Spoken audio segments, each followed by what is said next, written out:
အပွင့်ဝေပြီးမှအသီးချွေခံလာရသောခရီးအပိုင်း၈ဘယ်လိုပဲဆိုစီစခန်းဟောင်းတစ်ခုထဲမှာဘယ်ချိန်ရောက်လာမယ်မသိတဲ့အန်ဒီရဲ့နဲ့ရောက်လာပြန်လဲရင်ဆိုင်ဖို့အင်အားကွာဟာမှုကြောင့်သတိကြီးကြီးတားပြီးကြော်ဖြတ်ခဲ့ရတဲ့အခြေအနေနဲ့ညတညထက်စားရင်တော့အများကြီးကောင်းကောင်းမွန်မွန်အားမွေးခွင့်ရခဲ့တဲ့ညတညပါပဲဗျာနောက်တစ်နေ့မနက်မှာလဲခီးဆက်ဖို့ကိုအလော30စဉ်းစားလို့မရစစ်ကြောင်းလှုပ်ရှားမှုကိုရနိုင်တဲ့လောက်ချိတ်ဆက်ပြီးသတင်းယူရတယ်။အဲ့ဒီမနက်ခင်းလေးမှာသတင်းဆောင်ရင်ကျွန်တော်တို့အဖွဲ့ကရဲဘော်လေးတွေနဲ့စခန်းကအေးအေးအဖွဲ့တွေပိုက်ကြော်ချင်းကစားဖြစ်ခဲ့ကြသေးတယ်။အဲ့ဒီမှာလဲကျွန်တော်ကတော့နှာခေါင်းစည်းမတ်တစ်ခုတက်ထားပြီးနေရတယ်။အေးအေးဘက်ကလူကြီးတွေကလည်းစောင့်ရှောက်လိုက်ဖို့မှာထားပေမဲ့ကျွန်တော်ပါတယ်ဆိုတာကတော့အတိပေးမထားပုံပါပဲ။ကျွန်တော်ဖြတ်တန်းသွားလာရတဲ့အဲ့ဒီလန်ခီပိုင်းတစ်ဖြတ်ဟာကျွန်တော်အတွက်အဘက်ဘက်ကအန်ရများမှန်းသူတို့လည်းကောင်းကောင်းသိပါတယ်အေးအေးဂျားစကန်တွေတဲကဘိုမူဘိုကြီးအစင်ရှိတဲ့စကန်တစ်ခုမှရောက်ပြီး2ရက်လောက်နေခဲ့ရတော့မှလည်းပထမတော့ရုပ်ဖြတ်ပြီးပဲဒီတိုင်းနေခဲ့တာပါပဲထမင်းလည်းအခန်းထဲမှာတင်စားတာပေါ့တညအိပ်ပြီးမှပဲကျွန်တော်ပုံမှန်နေထားတိုင်းသူတို့နဲ့စကားပြောပြခဲ့တာပါအငယ်တွေပဲရှိနေမယ်ထင်လို့အခြေအနေအရရုပ်ဖြတ်ထားတာကိုအာနာမီကြောင်းနဲ့နားလည်ပေးဖို့ကျွန်တော်ပြောပြခဲ့တယ်တကယ်လဲအားတော့နာရတာပါပဲအခြေအနေအရရုပ်ဖြတ်ထားရပေမဲ့ညီကိုတွေပေါ်မှာမယုံကြည်တဲ့သဘောတက်ရောက်စေနိုင်တယ်လေအဲ့ဒီတော့ကအေးအေးဟာတော့ကျွန်တော်အတွက်မယုံကြည်ရတဲ့အဖွဲ့အစည်းလည်းမဟုတ်ခဲ့ပါဘူးနောက်တော့သတင်းတွေစုံစမ်းရင်းနဲ့အဲ့ဒီမှာဆက်တဲခုနေစဉ်ကျွန်တော်အမှတ်မမှားရင်ညွန်ထိုးနေတဲ့တက်ကစစ်ကြောင်းနဲ့အေးအေးပတ်ကင်းအဖွဲ့တွေထိတွေ့မှုဖြစ်ခဲ့ကြပြီးသူတို့ရဲဘော်တွေအထီးကိုက်တော့မရှိကြောင်းဘုံမူခိုင်နေမင်းနဲ့ဘိုးကြီးမောင်ဝင်းတို့ပြောပြတယ်။စကားဝိုင်းမှာစားရင်တောက်ရင်စကားပြောနေကြရင်အဲ့ဒီသတင်းကြားလိုက်ရတော့အခြေအနေကကျွန်တော်တို့ကိုဒီကွင်းဒီတော်ထဲမှာအရာအမိဖမ်းနိုင်ဖို့စစ်ကြောင်းတွေနဲ့ကြိုးပမ်းနေပြီဆိုတာစဉ်းစားမိလာတယ်။သူတို့နဲ့စကားဝိုင်းမှာရှေးဟောင်းနှောင်းပစ်တွေတိုက်ပွဲအတွေ့အကြုံတွေပြောပြကြတော့လေနေရာတော်များများအပါဝင် KIA မှာသူတို့စ조사တင်ယူခဲ့ရပုံတွေတချို့တိုက်ပွဲတွေမှာလည်း KIA နယ်မြေမှာသူတို့ AA ရဲဘော်တွေမှအများကြီးပြန်ပြီးပေးဆက်ကြိုးပမ်းခဲ့ကြရတာတွေတကယ်ကိုတန်ဖိုးရှိတဲ့အတွေ့အကြုံကောင်းတွေမျှဝေပေးလို့သိရှိခွင့်ရခဲ့ပါတယ်နိုင်ငံရေးမဟာမိတ်ဆိုတဲ့သဘောရဲ့နောက်ွယ်ကကျွန်တော်တို့မမြင်နိုင်တဲ့အခြေအနေတွေအပြန်အလှန်ကြိတ်မိတ်တီးခံပေးကြရတာတွေအပေးနဲ့အယူတွေကိုလည်းတကယ်အံ့အားသင့်စရာတွေအထိစင်ကဲတွေးစရာတွေတင်ယူစရာတွေရရှိခဲ့ပါတယ်ဒီနေ့ခေတ်ကျွန်တော်တို့ဗမာနိုင်ငံတော်လက်ဒီနေ့ခေတ်ကျွန်တော်တို့ဗမာတိုင်းရင်းသားလူငယ်တွေအားကျအတူယူတင်တဲ့ရခိုင်တိုင်းရင်းသားတွေနဲ့အေးအေးရဲဘော်တွေရဲ့အမျိုးသားရေးစိတ်ဓာတ်စီလုံးညီညွတ်မှုကြိုးပမ်းအားထုတ်မှုတွေကိုပိုပြီးတည်ခွင့်ရခဲ့တာတွေလည်းရှိပါတယ်ဒီတစ်ဖြတ်နားခိုရာမှာအေးအေးကကူညီကာကွယ်ပေးထားပေမဲ့အကန့်အသတ်ရှိတာမို့တစ်လျှောက်လုံးတော့မဖြစ်နိုင်ပုံတွေကိုလည်းပိုနားလည်လာရတယ်အချိန်ကြာလာတာနဲ့တစ်ဖက်ကသတင်းရယူခွင့်နဲ့ပုံမပြင်ဆင်ခွင့်ရသွားနိုင်တာကိုတုံ့တက်မိလာတော့အရေးစွန့်ပြီးအမြန်ဖောက်ထွက်ဖို့ပဲဒုတိယရက်မှာကျွန်တော်ဆုံးဖြတ်ခဲ့တော့တယ်အဲ့ဒါကပဲတိတ်မှန်ကန်တဲ့ဆုံးဖြတ်ချက်ဖြစ်သွားခဲ့မှနောက်မှပိုတိလာရတယ်သူတို့ကလည်းစိတ်မချဖြစ်ပြီးအေးစေးဆောင်ဖို့ပြောနေတဲ့ကြားကမေလ29ရက်နေ့မှာသူတို့ကိုနှုတ်ဆက်ပြီးခရီးဆက်ခဲ့လိုက်ပါတော့တယ်စခန်းနဲ့အတန်ငယ်လှမ်းသွားပြီးဆိုကြတဲ့ကအချိန်တိုင်းခြေလန်းတိုင်းဟာအန်ရတော်တွေကိုပြန်ပြီးတိုးဝင်နေကြရတယ်ဆိုတဲ့အသည့်ကျွန်တော်တို့အားလုံးမှာရှိထားပြီးကြပါပြီအနားယူတဲ့စခန်းမှာကလေးကတေချာစေကြောပြင်ဆင်ထားတဲ့ M4 ပါရီနဲ့စနိုက်ပါတွေကိုကြီးထိုးမောင်းတင်ထားလိုက်ကြတယ်လက်ပစ်သီးတွေကိုလည်း equipment မှာတေချာချိတ်လိုက်ကြတယ်ရွှွန်တရန်ရေတပြက်ကုန်းတက်ရွှတ်တချောင်းမှိုင်းမောင်းနေတဲ့မိုးတစ်တော်အုပ်ကြီးထဲမှာသေလဲခံရှင်လဲစံကြတာပေါ့ကွာလို့အချင်းချင်းအားပေးတက်လန့်ထားပြီးကျွန်တော်တို့တဖြည်းဖြည်းချင်းရှေ့ကိုတိုးလာခဲ့ကြတယ်အရင်နေ့ကကြုံထားရတဲ့အခြေအနေတွေကြောင့်ပတ်ဝန်းကျင်ဘေးနံနှစ်ဖက်နဲ့မျက်နာမူထားတဲ့ရှေ့ကိုပါအာယုံစိုက်ထားကြလို့တယောက်နဲ့တယောက်စကားတောင်တိတ်မပြောမိကြတော့ဘူးတစ်ချက်တော့အာယုံစိုက်ထားတဲ့ကြားကရန်သူနဲ့ထိတ်တိုက်တက်ထက်တွေရလို့ မနေ့ကလိုထက်လွတ်ခဲ့ရင်တော်ရဲ့မလွတ်ခဲ့ရင်အပြန်အလှန်တိုက်ကြရပြီမို့ကိုကဒီတိုက်ပွဲမှာကြားခဲ့ရင်ပဲဖြစ်ဖြစ်အဖမ်းခံရရင်ပဲဖြစ်ဖြစ်ကြံခဲ့တဲ့ကိုတပ်ဖွဲ့နဲ့ရဲဘော်တွေဘယ်လိုရက်တီရစ်ကြမလဲအညာကပြည်သူတွေဘယ်လိုဆက်ပြီးကြုံရစ်ကြရမလဲကိုချစ်ခင်ရတဲ့သူတချို့နဲ့ကိုမိသားစုတွေရောဘယ်လိုများဖြစ်ကြံရစ်ကြလိမ့်မလဲဆိုတဲ့အတွေးတွေကလည်းရံဖန်ရံခါဝင်လာတတ်သေးတာတတိထားရွေးလျားနေရင်နဲ့လမ်းဘေးဝဲရတောအုပ်ထဲကနေတော်နှင်းလာတဲ့အတန်တွေကြားလိုက်ရချိန်မှာတော့ကိုကလက်ဦးမှုယူနိုင်ဖို့ခဏရက်ပြီးဒေချာစောင့်ကြည့်လိုက်ကြရတယ်ရဲဝတ်တွေနဲ့အမျိုးသားအမျိုးသမီးတအုပ်တစ်ဖွဲ့ကြီးအရှိုးထွက်လာတာတွေ့လို့အရေးအခြေစောင့်ကြည့်ပြီးလှမ်းမေးလိုက်တော့မှအနီးပတ်ဝန်းကျင်ကရွာသူရွာသားတွေနဲ့တစ်လုတ်တဲ့အဖွဲတွေဟင်းချက်စရာထွက်ရှာကြတာဖြစ်နေတယ်သူတို့ကိုမေးကြည့်တော့စစ်ကြောင်းရှိနေတာတော့ကြားတယ်သူတို့တော့မတွေ့မိသေးဘူးလို့ပြောပြကြပါတယ်ဘာပဲဖြစ်ဖြစ်သတိထားပြီးတော့ပဲရှစ်ဆက်ခဲ့ကြရတယ်အဲ့ဒီတောအုပ်ကအထွက်နောက်ထပ်တောအုပ်တစ်ခုနဲ့ကြားမှာအပင်ကြီးခကြဲကျဲခြုံမင်တွေကနဖော့တွေအပင်နှိမ့်တွေပဲများပြီးရေတွေကဒူးလောင်နီးပါပြန့်လွှမ်းနေတဲ့ကွင်းတစ်ခုကိုဖြတ်ကြရတယ်တွန်းလိုက်ဆင်းလိုက်ပါပဲစီးရတယ်ကတိတ်မရှိလာဘူးအဲ့ဒီကွင်းမြင်ကပို့ပြီးရင်ထိရတယ်တောအုပ်ထဲကမှထိတ်တိုက်တွေ့ကြရင်ကာဖို့ခုခံဖို့ရှောင်တိန်ဖို့အခွင့်အရေးရအောင်မယ်ဒီနေရာကမျက်ွယ်ပဲရှုပ်ပြီးကြီးွယ်ကမရှိရေလွှမ်းပြီးကုန်းပေါ်တာနဲလွန်းတော့ပြေးလွှားလှုပ်ရှားဖို့ကလည်းခက်လွန်းတယ်ကြောက်ပါတယ်ဆိုမှကြောင်နဲ့တို့ဆိုတဲ့စကားလိုပဲကျွဲเจ้าနေဟန်ရှိတဲ့လူတစ်ယောက်ကိုတွေ့တော့လုံခြုံရေးရဲဘော်ကဟိုကောင်တွေ့မိလားလို့တွားမိလိုက်တာသူတို့ချင်းအထာနှက်ပြီးသားမို့တင်တယ်မကြသေးခင်ကတွေ့လိုက်ကြောင်ပြန်ဖြေနေတာကျွန်တော်ကြားလိုက်ရတယ်သတင်းကြားတာနဲ့ခေါင်းတွေကြီးသွားတယ်ရဲဘော်ကကျွန်တော်စီပြန်လှည့်လာပြီးအကိုကျွန်တော်တို့မြန်ရွေးမှဖြစ်မယ်လို့ပြောလာတော့အေးငါကြားလိုက်ပြီးသားတွတ်လေးလောက်ကွာလို့ပြောရင်လက်ထက်က M4 ကိုလည်းတေချအောင်ပြန်ထပ်စစ်လိုက်တယ်တွန်းလိုက်စီးလိုက်နဲ့ကွင်းလွန်ဝင်ရမဲ့တောအုပ်အလဲဆက်အရောက်လာခဲ့တဲ့နောက်ဖက်စီကလက်နက်ငယ်အတန်ချွတ်ကြားလိုက်ရပါတော့တယ်လှဲ့တောင်မကြည့်တော့ဘူးပြစ်ခတ်တန်တွေဝေးကြံခဲ့တဲ့အထိရှေ့ကိုပဲအတင်းမောင်းထွက်လိုက်ကြရတယ်အနေကတော့ထက်ကြက်မကွာလိုက်လာပြီဆိုတာပို့ပြီးသတိပြုမိလာပါတော့တယ်ချုပ်ပြောရရင်တလန်းလုံးပုတ်ကာတီကာလွမြောက်မှုတွေနဲ့ရွှေလီကိုနောက်တစ်ကြိမ်ထပ်ဖြတ်လို့ဆိုင်ကယ်အတန်ကြာထပ်မောင်းပြီးအေယာဝတီမျက်နှာဖူးကိုရောက်ခဲ့ကြတယ်ရွှေလီကိုဖြတ်တိုင်းမှာဆက်လေနှစ်စင်ပူရွှေလီကိုဖြတ်တိုင်းမှာဆက်လေနှစ်စင်းဘူးကိုတစ်သားချမ်းကင်းဗျမ်းနဲ့ကြဲကြဲပြန့်ပြန့်စီးနှင်းလိုက်ပါခဲ့ရတာအေယာဝတီရောက်မှာတော့မြစ်ကိုဖြတ်ဖို့လှေရှားတာလှေသေးသေးလေးတစ်စင်းပဲရလာတယ်ဆိုင်ကယ်တွေတင်တော့လှေကကျင်းလုံးပြီးဆိုင်ကယ်တွေကဘေးနှစ်ဘက်ကိုအစွန်းထွက်နေတယ်လူရှင်းတဲ့မြစ်ပြင်ကျဲနေရာကနေရွေးဖြတ်ရမယ့်အနေထားမှာစီးတဲ့ရေကမူခါမုန်တိုင်းပြီးစနောက်ကာလတွေဆိုတော့မြစ်ပြင်ကျဲသည့်တိုင်လှိုင်းလေလေးတွေနဲ့ရေအားကကောင်းနေရေစီးအားကကောင်းနေပုံပဲ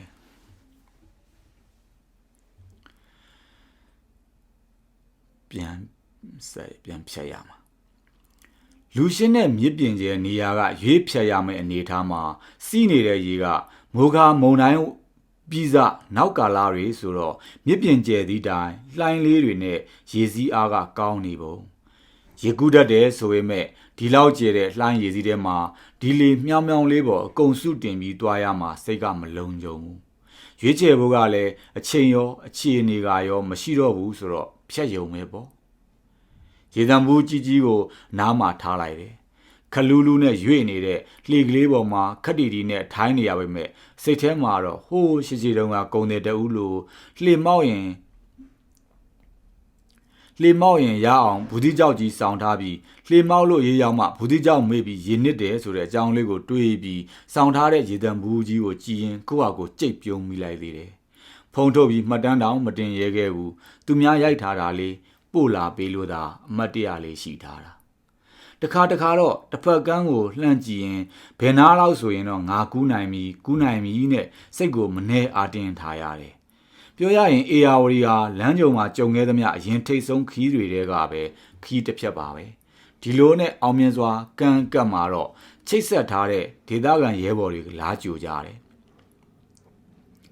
သတင်းကောင်းပါလာတာကပ ပုံမှန်ကွင်းနေကြလမ်းတွေတောင်တွားလို့ရတော့မယ်မထင်ဘူးဒီရက်ပိုင်းမှာစစ်ကြောင်းကအားလုံးဖြန့်ပိတ်ထားပြီတဲ့အခုလဲဒီဘက်ကိုဥတီလာနေပြီးတော့အကွာဝေးသိမ့်မကြံတော့ဘူးတဲ့လေဘောကအစင်းလုံးဝမနာရဘူးအင်ဂျိုအင်ဂျာလမ်းကြားတွေကနေကျွန်တော်တို့ကိုကွစ်ပတ်ခေါ်ထုတ်ပြီးမြေကမ်းနဘူးအခင်းတွေကြားကနေဖြတ်ပြီးလမ်းထွက်ရှာကြရတယ်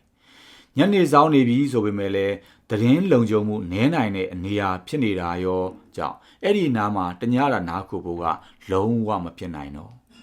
စစ်ကြောင်းဖြန့်ယူထားတဲ့နေရာတွေကိုကြော်မဲ့အကွာဝေးအထိခရီးအပိုသွားပြီးမသုံးတာကြာပြီဖြစ်တဲ့လမ်းဟောင်းတစ်ခုကိုတုံးဖို့ရွေးချယ်ခဲ့ကြရတယ်စစ်ကြောင်းတွေနဲ့မတိုးနိုင်လားကျွန်တော်မေးတော့အဲ့ဒီဘက်ကတော့ဒီညအတွင်းလွတ်နိုင်ခြင်းများပါသေးတယ်လမ်းကတော့မသုံးတာကြာပြီဖြစ်လို့ဂျားမှာတုံးလို့ရမရပဲစွန့်စားရမှာဆိုပြီးပြောကြတယ်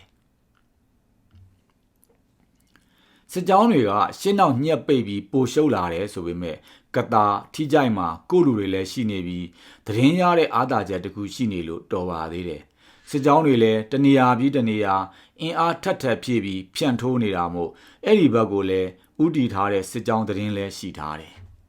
ဒါပေမဲ့ဒီညရအောင်ထွက်နိုင်ရင်တော့အဲ့ဒီဘက်ကျောမှာကိုကဥအောင်ဖောက်ထွက်နိုင်မဲ့သဘောလည်းရှိတာမို့ညာရင်းချင်းဖောက်ထွက်တဲ့ကြောင်အကြံပြုကြတယ်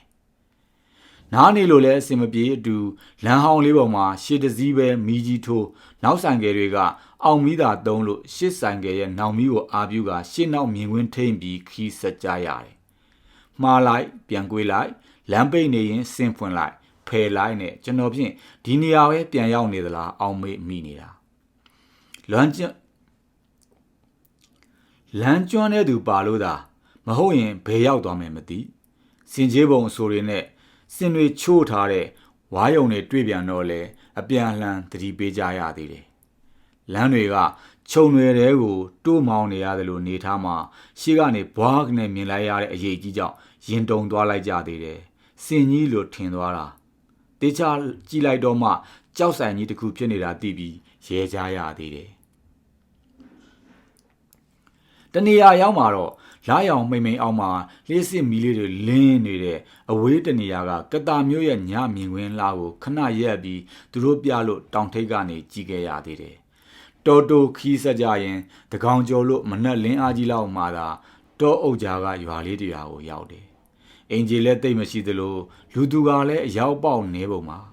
ဒါပြင်စကားပြောဆက်လေးတွေရှိပြီးအချိတ်အဆက်ရှိတော့ဒါပေမဲ့စကားပြောဆက်ကလေးတွေရှိပြီးအချိတ်ဆက်တော့ရှိကြပုံမှာဒေသခံအသီးကခဏနားပြီးတနာရီနှစ်နာရီလောက်အိမ်မဲ့အကြောင်းတွားပြောတော့ခြေတန်းရှည်နှစ်ထပ်အိမ်လေးမှာနေရာပြင်ပေးကြတယ်စားဖို့ရှိတာလေးတွေနဲ့လည်းပြင်ပေးကြတယ်ခက်သွက်စားပြီးအရန်လည်းပင်ပန်းနေကြပြီမို့ကျွန်တော်တို့အဖွဲ့တွေခဏဖြစ်အိပ်ဖို့ပြင်လိုက်ကြရတယ်ကျွန်တော်ပါမန်းတော့သူတို့မသိပေမဲ့ကျွန်တော်အဖွဲ့မှန်းတော့သိကြတယ်တနိုင်သမျှအရေးတယူပြင်ဆင်ပေးနေကြပြီးကျွန်တော်တို့တပ်ဖွဲ့တွေအပေါ်တော်တော်လေးချစ်ခင်ကြကြောင်းလဲသူတို့အပြောဆိုနဲ့အပြုအမူတွေမှာကြားနေမြင်နေရပါတယ်စစ်ကြောင်းတွေနီးနေလို့တတိထားဖို့နဲ့သတင်းလေးမပြတ်စုံစမ်းပေးထားဖို့လဲသူတို့ကိုအကူအညီတောင်းထားရတယ်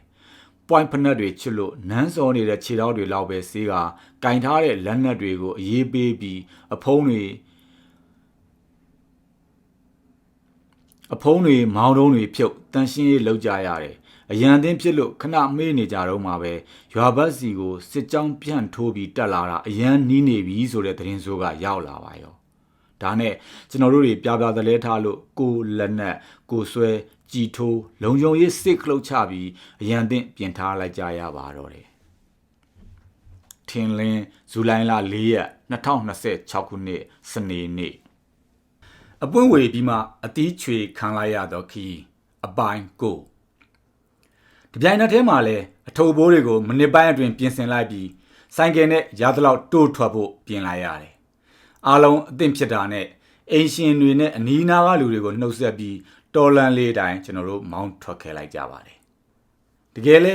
အဲ့ဒီမနက်ကကျွန်တော်တို့ထွက်ပြီးမကြခင်စစ်ကြောင်းရောက်လာတဲ့သတင်းနောက်နေ့မှပြန်ကြားရတယ်ရွာကိုတော့အန်ရပြုတ်မသွားဘူးလို့သတင်းကြားရတော့မှသာစိတ်အေးလိုက်ရတာပေါ့ဗျာဒီလိုကိစ္စတွေမှာကစန့်ကျင်ဘက်ကိုအားပေးတဲ့အခမ်းတဲ့သတင်းတိကျရင်စစ်တပ်ဘက်ကရောအကြမ်းဖက်အားပေးလို့သတ်မှတ်ကြတယ်တော်လန်ရေးဘက်ကမိရင်လဲ တူရှိုဒလန်တတ်မှတ်ကြတယ်ပြီးရင်တော့ဖန်ဆီးခံရပြီးအကြီးအကျယ်ဒုက္ခရောက်နိုင်တာအသက်အန္တရာယ်တောင်ရှိတတ်တာမို့သတင်းမရမချင်းတော့စိတ်ပူနေရတာပါပဲသူတို့ကလည်းသတင်းရလို့လာတာမဟုတ်ပဲစစ်ကြောင်းဖြန့်ပြီးလမ်းကြောင်းပိတ်ဖို့ရောက်လာတာမျိုးလဲဖြစ်တာမို့နေမှာပါအဲ့ဒီနေ့ကမေလ30ရက်နေ့ဖြစ်တယ်ရွာလေးကနေထွက်လာပြီးအန်ဒီယနဲ့ပြည်ရန်လိုက်တန်းကစားနေရတဲ့ကြားကစကိုင်းဖိုရမ်ပထမအစည်းအဝေးရက်မှုမဖြစ်မနေတက်ပေးပါဗျာလို့ကိုစိုးဝင်းဆွေကလည်းတောင်းဆိုထားတော့ကြိုးစားတက်နိုင်ဖို့ပြင်ရပြန်တယ်ဒေသခံတွေရဲ့အစီအစဉ်နဲ့တာဝါတိုင်းကြီးတစ်ခုရဲ့ခလန်းလန်းလဲတဲလေးမှာလဲသမားပုံစံနဲ့တွားတက်ရတယ်လိုက်ဆောင်တဲ့ဒေသခံကအားပေးရှာပါတယ်အဲ့ဒီတာဝါတိုင်းချေမှာစစ်တပ်ကင်းစကန်ရှိတယ်တဲ့လေမတက်နိုင်ဘူးလိုင်းမိတာကအဲ့ဒီနေရာပဲရှိတာတက်မှလည်းဖြစ်မဲ့အခြေအနေဒါပေမဲ့စကိုင်းဖိုရန်ဟာကိုယ့်ကိုလှေကားတစ်ထစ်များတာအသုံးချရုံရည်ရွယ်ထားမှတော့နောက်မှတီးလိုက်ရတာပါ2022ခုနှစ်2လ3လပိုင်းလောက်ကကဏီမျိုးနယ်ကရွာကလေးတစ်ရွာမှာကိုစိုးဝင်းဆွေနဲ့ကျွန်တော်ရဲ့88ငိမ့်ပွင့်ကအကိုတယောက်ရဲ့လူချင်းတွေ့ပြီးဆွေးနွေးကြံစည်ခဲ့ကြတဲ့စကိုင်းဖိုရန်ဟာအတန်အသင့်အောင်ပြင်းလာပြီးတဲ့နောက်ဒုတိယကြိမ်မြောက်စီဝေးမှာတော့ကိုစိုးဝင်းဆွေဟာကျွန်တော်ကိုတောင်အတိမပေးပဲအဖွဲ့ဝင်ကပြောလို့ကျွန်တော်တက်လာတော့လဲဆွေးနွေးခွင့်တောင်မပြုလေးလာသူအဖြစ်နဲ့သာကန့်သက်ထားလို့ဒုတိယအကြိမ်စီဝေးမှာတော့စကိုင်းဖိုရန်နဲ့အပြီးဇလန်းဖြတ်ခဲ့ရရတယ်အဲ့ဒီကိစ္စကိုတော့ဖိုရန်ထဲမှာပါခဲ့ပြီးအမှန်တရားဓာတ်ခံရှိသူတွေနဲ့ဒုတိယအကြိမ်အစည်းအဝေးမှာကြုံလိုက်ရသူတွေအသိပါပဲနောက်မှအကျေပြန်ရေးပါမည်အဲ့ဒီအချိန်2023ခုနှစ်ရဲ့နောက်ပိုင်းကာလတွေအထိတော့စကိုင်းဖိုရန်ဟာအဝေဖန်ပြင်းပြင်းထန်ထန်ခံရချိန်မို့စကိုင်းဖိုရန်ဟာဖြစ်တဲ့အကြောင်းကျွန်တော်အင်တာဗျူးတွေမှာရောကိုပိုင်အကောင့်ကနေပါအပြင်းထန်ပြန်ပြီးကာကွယ်ရင်းတန်ဖိုးမြင့်ပေးနေရတဲ့အချိန်လည်းဖြစ်တယ်။ဒါနဲ့အဲ့ဒီပထမအချိန်စီဝေးနေကတော့စစ်တပ်ကင်းစကန်မနီမဝေကနေပြီးအောင်တက်ပေးရင်ရှေ့လုပ်ငန်းစဉ်တွေဆွေးနွေးဖြစ်ခဲ့ပါတယ်။အဲ့ဒီအစည်းအဝေးအပြီးခရီးဆက်မှာလဲရှေ့ဘက်ကနေစစ်ကြောင်းပိတ်ပြီးတက်လာတာကြုံလိုက်ရပြန်တယ်။ဒါနဲ့ထွက်လန်းတွေလုံးဝကျက်သွားတယ်။တောထဲမှာဘယ်ရွေးလို့ရွေးရမှန်းမသိရက်နေဖို့ကလည်းလွန်ထိုးနေရတဲ့ပြည်သူစစ်ကြောင်းတွေကနီးကပ်လာမှန်းသတင်းထောက်လို့ရနေတော့ရက်နေလို့မရမှန်းသိနေတယ်။စစ်ဒေသတစ်ရဲ့အပိုင်နယ်မြေဆိုပေမဲ့အဲ့ဒီချိန်ကစီရေးတမတ်ကာလမဟုတ်ရလားမသိအဟံတာဖြစ်လောင်ဝဲတိုက်ပွဲကလည်းမရှိအချိန်ယူပုံးကိုဖို့ကလည်းလက်တိုလိုက်မှဒုက္ခရောက်သွားနိုင်တဲ့အနေအထားမို့တော်တော်လေးစဉ်းစားရခက်နေပြီပေါ့ဗျာအဲ့ဒီအချိန်မှာဝိုင်းကူလမ်းပြပေးခဲ့ကြတဲ့ဒေသခံတွေကရဲဘော်တယောက်ကကင်းထောက်ပြန်လာတော့စစ်တပ်ကပြန်ယူထားတဲ့တောင်ကုန်းလေးတွေလှမ်းပြတယ်အဲ့ဒီတောင်ကုန်းတစ်ခုကြားထဲမှာလမ်းကြောင်းလေးတစ်ခုလက်နေတာကမီတာအနည်းငယ်တော့ရှိတယ်ဆိုတာမြေပုံကနေတေချာကြည့်လိုက်တော့တွေ့လိုက်ရတယ်ဒါနဲ့ပဲကျွန်တော်တို့အရဲစွန့်ဖြတ်ကြဖို့ဆုံးဖြတ်လိုက်ပါရောဂျားထဲရောက်နေတဲ့အရေးထဲမှာမှဆိုင်ကယ်တစ်စီးကပြတ်ပါလေရောဗျာဆိုင်ကယ်ပေါ်ကအထုပ်တွေအခြားဆိုင်ကယ်ပေါ်ပြန်ရွှေ့လူတွေမျှတင်ဆိုင်ကယ်ကိုထားခဲ့ပြီးအတင်းမောင်းထွက်ကြရတယ်အတန်ကြားလဲကြားပါစေတော့ဆိုင်ကယ်တွေကိုအသက်ကိုမောင်းပြီးဖြတ်ထွက်လိုက်ကြတယ်နောက်ကလူတွေမှာတစ်ဖက်ကကိုယ်လက်နက်ကိုကင်ထားရင်ပြုတ်မကြအောင်မနှဲဖတ်ထားရတာအနေမြင့်တွေမှာလူကမြောက်မြောက်တက်သွားတယ်လေအဲ့ဒီကြားထဲဖြတ်မောင်းဝင်ရတဲ့အချိန်တူတူလေးကဇောချွေးတောင်ပြန်တယ်နှစ်ဖက်ကကြည်ကတကန်း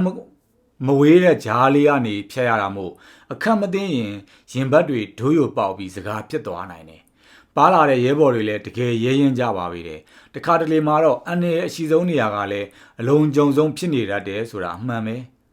လုံးဝမထင်မှတ်ထားလို့လားရန်သူကကျွန်တော်တို့ကိုဘာမှတောင်မတားဆီးလိုက်နိုင်ပါဘူးလွန်မြောက်လာလို့အန်ရကင်းရမှာလူစစ်ကြတော့အားလုံးကစိုးရိမ်စိတ်တွေနဲ့တုန်လှုပ်နေမှန်းတော့တယောက်ကိုတယောက်ကြည်ယုံနဲ့သိနိုင်ပါတယ်ဇော်ကြီးတွေပြန်နေကြပြီးလွတ်ထွက်လာတာတောင်မျက်နှာတွေကတင်းကြက်ကြက်ကြီးဖြစ်နေကြတာနောက်တနေရာရောက်မှအဲ့ဒီအကြောင်းကိုအားရပါရပြောပြီးစိတ်ပေါ့သွားနိုင်ကြတယ်ကံကောင်းတာတစ်ခုကစစ်ကြောင်းတွေဟာကျွန်တော်တို့ဖြတ်ကျော်နိုင်ခဲ့ပြီးတဲ့လမ်းကြောမှာပဲအထက်ထက်ချထားတာဖြစ်ပြီးဒီရှေ့ဘက်ကရောက်မှာတော့အထိုင်စခန်းတွေကနေထွက်ဆအနေထားပဲရှိနေသေးကြောင်းနဲ့လမ်းမှာလဲကိုယ့်ရဲ့ညီကိုတွေဟာအကြီးအငယ်အစုံကင်ထားပြီးလမ်းပေါ်မှာတွေ့နေရပါပြီ အဲဒီမှာအထိုက်လျောက်လုံခြုံလာပြီမို့အိမ်စည်းကားလေးတစ်စီးစီစဉ်ပြီး8000နားမဲ့နေရာကနေလာကြိုကြပါတယ်ကားကလေးဘောကိုကျွန်တော်တို့အဖွဲ့တွေပြောင်းတက်လိုက်ကြပြီးဆိုင်ကယ်တွေကိုတော့လာကြိုတဲ့ရဲဘော်တချို့ကစီးလာကြတယ်ကားပေါ်ရောက်မှကိုဘယ်လောက်တောင်ခြေကုံလက်ပန်းကြလာမှန်းပိုသိရတော့တယ်အန်နီရလည်းအထိုက်လျောက်ကင်းနေပြီဆိုတဲ့စိတ်နဲ့ဆိုတော့ကားပေါ်ရောက်တာနဲ့ခြေပစ်လက်ပစ်မှီချလိုက်ကြတော့တာပါပဲအဲ့ဒီကြားမှာမွန်းကျက်နေတဲ့ရင်ထဲကလေဘူးတွေကိုအားရပါရမှုတ်ထုတ်လိုက်ကြရင်တယောက်မျက်နှာတယောက်ကြည့်ပြီးပြုံးနိုင်ရင်နိုင်ကြတယ်ဘယ်နားမှာတော့စိတ်ထဲမှာဘယ်လိုတွေဖြစ်နေတာသူ့ကိုဖြင့်ကိုယ့်ကိုဖြင့်ဘယ်လိုတွေတောင်ဖြစ်နေပြီဆိုတာဘယ်လိုတွေတွေးနေမိပြီဆိုတာတွေမျိုးတွေလည်းအပြန်အလှန်အားရပါရဖောင်ဖွဲ့ပြောကြရတော့တယ်အချိန်ကညနေမှောင်ရီဖြိုးပြအချိန်ဖြစ်နေပြီးညမအိပ်ပဲခီးဆက်ကြမှာဆိုတော့ထမင်းစားလို့ရမယ်တနေရာရှာပြီးအဲ့ဒီမှာအေးအေးဆေးဆေးစားကြတောက်ကြရပါတယ်စားတော့ပြီးခီးဆက်ဖို့ကားပေါ်ပြန်ရောက်มาတော့ကြုံခဲ့ရတဲ့အခြေအနေတွေပြန်ပြီးအစင်လိုက်တွေးနေရင်ဒီနိုင်ငံရေးလောကကြီးထဲမှာကိုအများကြီးလေးစားယုံကြည်ခဲ့ရတဲ့အဖွဲ့အစည်းတချို့နဲ့လူပုဂ္ဂိုလ်တချို့ရဲ့မထင်မှတ်လောက်တဲ့လုပ်ရက်တွေအကြောင်းနောက်ပြီးတော့အပြုံးတချို့ရဲ့နောက်ွယ်ကကောက်ကျစ်မှုတွေအကြောင်းစဉ်းစားရင်တော်လန်ရေးဆိုတာကိုပိုဆန်းစစ်လာမိတော့တယ်မျက်လုံးထဲမှာလည်းငငယ်ကဖတ်ဖူးတဲ့နိုင်ငံရေးစာအုပ်ထဲကရုပ်ပြတစ်ကွက်ကိုမြင်လာမိတယ်ပုံထဲကလူနှစ်ယောက်ကပြုံးပြီးလက်ဆွဲနှုတ်ဆက်နေကြပေမဲ့တယောက်ရဲ့အရေးကထွက်လာပြီးအခြားတယောက်ရဲ့နောက်ကျောကိုဓာတ်နဲ့ထိုးဆိုင်နေတဲ့အနေအထားကိုကာတွန်းဆရာကပုံဖော်ထားတာကိုကြုံရတဲ့အခြေအနေကိုကျွန်တော်တကယ်တုန်လှုပ်မိသွားတယ်အဲ့လိုအတွေးတွေတွေးနေရင်လည်းပဲပင်ပန်းလွန်းတာမို့ကားပေါ်မှာမေကနေနှစ်ချိုက်ချိုက်အိပ်ပျော်ဖြစ်သွားခဲ့ပါတော့တယ်ပြန်နိုးလာတော့နောက်ကဆိုင်ကယ်မီးအောင်တွေကိုလှည့်ကြည့်တာမမြင်ရတော့ဘူးတခုခုတော့လွဲနေပြီဆိုတာမသိစိတ်ထဲမှာခံစားလိုက်မိတယ်တော်ကြီးထဲမှာလည်းလမ်းကလည်းတိတ်မဖုံလာတဲ့အပြင်ကန့်လန့်ပြက်လမ်းတွေနဲ့ရှုပ်ထွေးနေပြီးတောကအတော်နှက်နေတယ်ကားမောင်းနေတဲ့သူကိုနောက်ကဆိုင်ကယ်တွေပါမလာကြောင်းနဲ့လမ်းမနေမလားမေးတော့မမားပါဘူးသွားနေကြပါနောက်ကဆိုင်ကယ်တွေလည်းမပူပါနဲ့လိုက်လာပါလိမ့်မယ်လို့ဆိုတယ်ဒီလိုနဲ့ကျွန်တော်ပြန်ကြည့်လုံရင်းကအိတ်မပြောတော့ဘူးနောက်ကဆိုင်ကယ်တွေအတန်ကြာတဲ့အထိပေါ်မလာတော့တာမို့ဖုံးဆက်ဖို့ရက်ခိုင်းလိုက်ရတယ်ဖုံးဆက်တော့နောက်ကဆိုင်ကယ်တွေကသူတို့ရောက်တဲ့နေရာပြောပြတော့ရှေ့မှာရောက်နေတာဖြစ်ပြီးကျွန်တော်တို့ရဲ့နဲ့တနေရာစီဖြစ်နေတာကိုသိလိုက်ရတယ်တကယ်ကကျွန်တော်တို့ကားကတော်တဲကိုလမ်းမဝင်သွားတာဖြစ်ပြီးကားမောင်းချိန်2နာရီကျော်3နာရီစာလောက်ကိုမောင်းဝင်သွားတာလမ်းမှန်ကိုပြန်ရှာပြီးမှထွက်ရတယ်တကွဲစီဖြစ်သွားတဲ့ဆိုင်ကယ်အဖွဲ့တွေပြန်ချိတ်စုရတာနဲ့တောအုပ်ထဲကပြန်ထွက်နိုင်တော့အာယုံတက်လူလူချိန်တောင်ရောက်သွားပြီရောင်နီမပေါ့တဘောမှာတဲချောင်းပြန့်ကြီးတကူတဲကို4-5ခါလောက်ပြန်လှန်ဖြတ်ရပြန်တော့လေလမ်းမားနေသလားစိတ်ပူလိုက်ရသေးပေမဲ့ဒီတစ်ခါတော့လမ်းမားတာမဟုတ်ဘဲနဲ့ခီးပေါက်ခဲ့ပါတယ်တနေရာရောက်မှာတော့ကျွန်တော်တို့ရှေ့ကကားတစ်စီးဟာချောင်းတက်မှာတက်မရပဲကျွန်းနေတာကိုလှမ်းမြင်လိုက်ရပါတယ်အဲ့ဒါနဲ့ကျွန်တော်တို့လည်းချောင်းထဲကိုမဆင်းသေးပဲကားကိုချောင်းဆက်မှာပဲရပ်ထားလိုက်တယ်ပင်ပန်းလွန်းလို့ခဏနားနေကြပေမဲ့ကားရှိကဘယ်လို့မှမတက်နိုင်တာမြင်ရလို့ကျွန်တော်တယောက်ပဲလူသီးခံမရလို့နေရပြီးကြံရဲဘော်တွေတွားကူကြတယ်အတန်ကြာတော့ကျွန်တော်တို့ရဲဘော်တွေလည်းရွှွန့်တွေရေတွေပေပွားနေကြပြီဒါလည်းမရပဲအချိန်ကြာကြားနေကြလို့ကျွန်တော်ပါမျက်နှာစွန်းနဲ့တွားကူပြီးစီစဉ်ပေးလိုက်ရတယ်ကားကလည်း PDF အဖွဲ့တစ်ခုရဲ့ကားပါ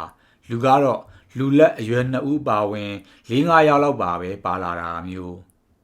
အဲ့ဒီအဖွဲ့ကိုကျွန်တော်မမှတ်မိပေမဲ့ဒီစာကိုဖတ်မိရင်သူတို့ကတော့မှတ်မိမှာတေးကြပါတယ်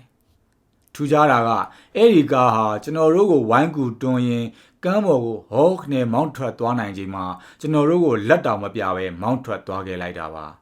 ကားဘင်းကရက်ပြီးပန်းထုတ်လိုက်တဲ့ရွှွန့်တွေနဲ့ပေပွားပြီးကျွန်တော်တို့အဖွဲ့အန်အောမှင်သက်ကြံရစ်ခဲ့ကြရပါတယ်ကိုကားလည်းဘယ်လိုဖြစ်အောင်မသိတော့ကိုကားကိုကန့်ရအောင်တွန်းတင်ပြီးမှပဲကိုလက်တန်းစင်ပြီးကားပေါ်တက်ဖို့လှုပ်ကြရပါတယ်မေလာရဲ့အညာနေပူအောက်မှာဆိုတော့ချောင်းရည်နဲ့ကိုလက်တန်းစင်ပြီးတာတောင်ခဏအတွင်းမှာပဲချွေးတွေကချက်ချင်းပြန်ပြီးလုံတက်လာပါတယ်ရဲဘော်လေးတွေကတော့မောင်းထွက်သွားတဲ့အဖွဲကိုတတွတ်အပြစ်ဆိုးနေကြတယ် ကျွန်တော်ကတော့ကိုလူမျိုးရဲ့စာပေတွေကဇယိုက်တွေနဲ့လက်တွေ့ဘဝကဇယိုက်တွေကိုချိန်ထိုးကြည့်နေမိပါတော့တယ်ခီးဆက်လာကြရင်နေ့အချိန်10နာရီကျော်လောက်မှာချင်းတွင်နှစ်ဖူးကိုရောက်တယ်ကားပေါ်ကဆင်းပြီးကန်နှစ်ဖူးကိုပစ္စည်းတွေချနေတော့ကန်နှစ်ဖူးအလျှော်လေးနားမှာရှိတဲ့မကြီးပင်အုပ်အုပ်ကြီးအောက်ကနေဟိုဟာဘုံနဂါးမဟုတ်လားဆိုပြီးအချင်းချင်းပြောတဲ့မတိုးမကျဲအတန်တစ်ခုကြားလိုက်ရပါတယ်15မိနစ်လောက်စောင့်လိုက်ရပြီးဆက်လေရောက်လာတော့ချက်ချင်းတက်ပြီး15မိနစ်နီးလောက်ပဲမောင်းလို့ချင်းတွင်မြစ်ကိုကူးဖြတ်ခဲ့ကြရပါတယ်တစ်ဖက်တောင်ဆက်မှာတော့ကျွန်တော်တို့တက်ကဒေသခံဖြစ်တဲ့ကဏီရဲဘော်တွေဟာချက်ချင်းခီးဆက်နိုင်ဖို့အတွက်ကားနဲ့အရန်သင့်စောင့်ကြိုနေကြပါတယ်။လှေပေါ်ကဆင်းမှာပဲချက်ချင်းအမြန်ထွက်မှရမယ်အကိုတို့ဆက်လေကက်ခါနီးလေးပဲဒီဘက်ကိုဦးတည်ပြီး MI35 တစည်းတက်လာတဲ့အကြောင်းဆက်ထဲမှာရောက်လာလို့ဆိုပြီးရင်မောစရာသတင်းလေးနဲ့ခီးဦးကြိုကြပါတယ်။ကားပေါ်ပစ္စည်းတွေအမြန်တင်ပြီးတဲတောင်ပြင်ကြီးမှာအကာအကွယ်လည်းမရှိမို့အတင်းမောင်းထွန်နိုင်ဖို့ကြိုးစားကြရတော့တာပေါ့ MI35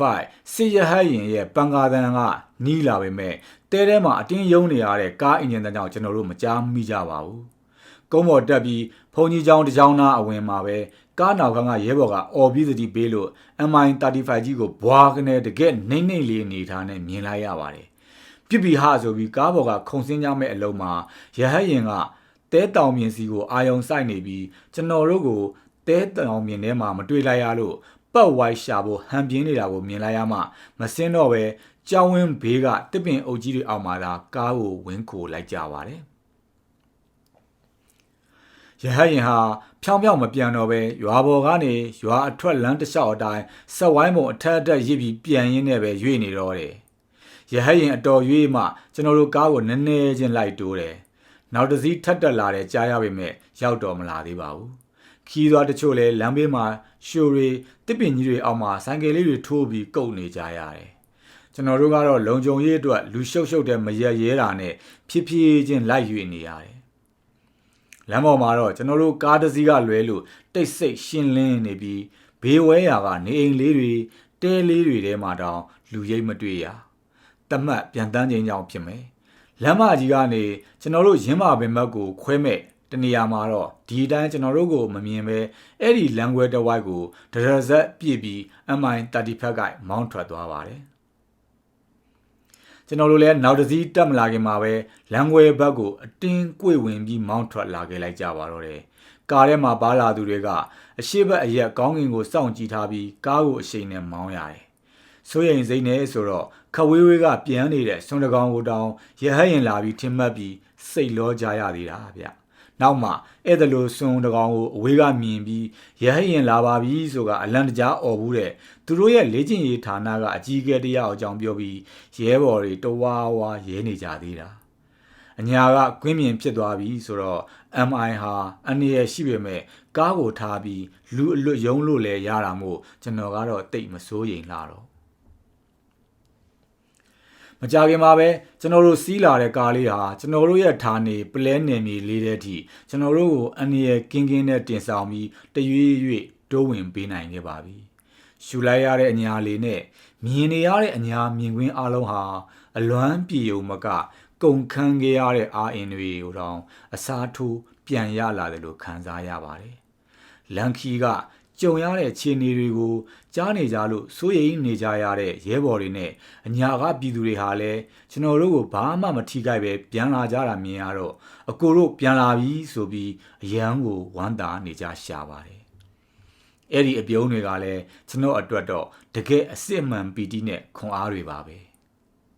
အဲ့ဒီအချိန်ကကျွန်တော်တို့အညာကပြည်သူတွေနဲ့ရဲဘော်တွေပျော်နေကြသလိုအခွင့်အလန်းကောင်းတွေကိုတည်ယူလာပြီးအန်ရွယ်တွေကြားကနေဇွဲနှပဲနဲ့စွန့်စားကြော်ဖြတ်နိုင်ခဲ့ကြလို့ကျွန်တော်တို့ကိုယ်တိုင်လည်းပြောနေကြရသလိုတစ်ဖက်မှာလည်းအညိုတကြီးနဲ့မီးဟုံးဟုံးတောက်ပေါက်ကွဲပြီးဒေါသထွက်နေကြတဲ့ထူထူဆန်းဆန်းလူတစုရှိနေတာကိုတော့နောက်ရက်တွေကျမှကျွန်တော်ပိုသိလာရပါတော့တယ်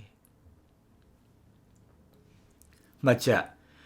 အပွင့်ဝေပြီးမှအသီးကျွေခံလိုက်ရသောခရီးတစ်ဖြက်ပြီးဆုံးပြီဖြစ်၍လူထုအကြားပြန့်နှံ့ရောက်ရှိမှုအတိုင်းအတာတစ်ခုကိုစောင့်ကြည့်အောင်မယ်ဖြစ်ပြီးမကြာခင် ကွက်စစ်နင်း၍ရိုက်ခတ်လာသောလှိုင်းလုံးများအမည်ဖြင့်အပိုင်းအသစ်ကိုဆက်ရေးပေးပါမည်ထင်လင်းဇူလိုင်လ6ရက်2026ခုနှစ်တနင်္လာနေ့အားလုံးကိုကျေးဇူးအထူးတင်ပါတယ်ကျွန်တော်စာချက်ဖို့ပါ